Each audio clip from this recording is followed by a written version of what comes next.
विदेशी मुद्रा भंडार की किल्लत झेल रहे पाकिस्तान के सामने अब मुसीबत दुगनी हो गई। एक तरफ उसे विदेशी मुद्रा भंडार को और गिरने से बचाना है, दूसरी तरफ आईएमएफ की शर्तों को भी पूरा करना है। पाकिस्तान इस कदर फंसा है कि वहां एक ही झटके में 6 करोड़ की कार की कीमत 40 करोड़ रुपए हो गई, क्योंकि आईएमएफ के दबाव की वजह से उसे कई नियमों में बदलाव करना पड़ा है। कई ऐसी पाबंदियां हैं जो पाकिस्तान की सरकार को हटानी पड़ रही हैं। पाकिस्तान की सरकार अपने गिरते विदेशी मुद्रा भंडार से बुरी तरह परेशान है। ये परेशानी वैसी ही है जैसी श्रीलंका की सरकार झेल रही थी। विदेशों से कुछ भी मंगवाने के लिए सरकार के पास डॉलर होना जरूरी है। श्रीलंका के पास पैसा तो था, लेकिन डॉलर खत्म हो गए थे, इसीलिए वो पेट्रोल और डीजल का इंपोर्ट करने में नाकाम था। खतरे की ऐसी घंटी पाकिस्तान में भी बज रही है। वहाँ विदेशी मुद्रा भंडार तेजी से खाली हो रहा है।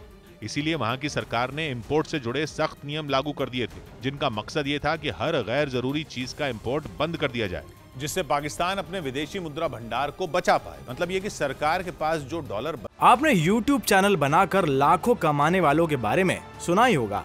आपको भी करना है। YouTube चैनल को कैसे बनाना है, इसके बारे में डिटेल में सीखना है तो फ्रीडम ऐप को अभी डाउनलोड कीजिए। बचे हैं उनका इस्तेमाल विदेशों से केवल जरूरी चीजों के इंपोर्ट पर किया जाए।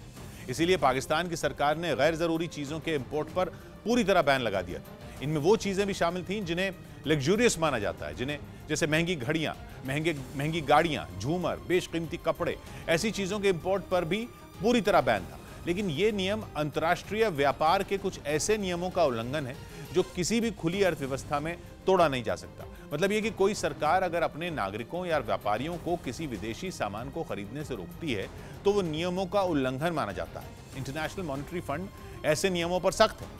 अगर किसी देश में ऐसे नियमों का उल्लंघन होता है तो उसे आईएमएफ से किसी भी तरह की मदद मिलनी मुश्किल हो जाती है। और अब अपने घटते विदेशी मुद्रा भंडार को बचाने के लिए पाकिस्तान की उम्मीद आईएमएफ पर ही टिकी है। आईएमएफ से पाकिस्तान ने लोन मांगा है, लेकिन आईएमएफ लोन तभी देगा जब पाकिस्तान में अंतर्राष्ट्रीय कारोबार से जुड़े नियमों का पालन होगा।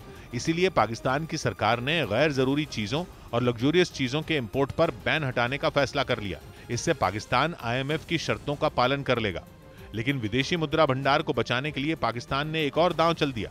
पाकिस्तान ने बेशकीमती गाड़ियों और घड़ियों जैसी चीजों पर इतनी ज्यादा इंपोर्ट ड्यूटी लगा दी कि इन चीजों की कीमत 6 गुना तक बढ़ गई। खुद वहां की सरकार के मुताबिक 6 करोड़ की इंपोर्टेड कार की कीमत पाकिस्तान में 40 करोड़ तक पहुंच जाएगी। ज्यादातर चीजों पर वहां की सरकार ने इंपोर्ट ड्यूटी को कई गुना बढ़ा दिया है। पाकिस्तान की सरकार का मानना है कि ऐसा करने से आईएमएफ का नियम भी नहीं टूटेगा और सरकार का मकसद भी हल हो जाएगा।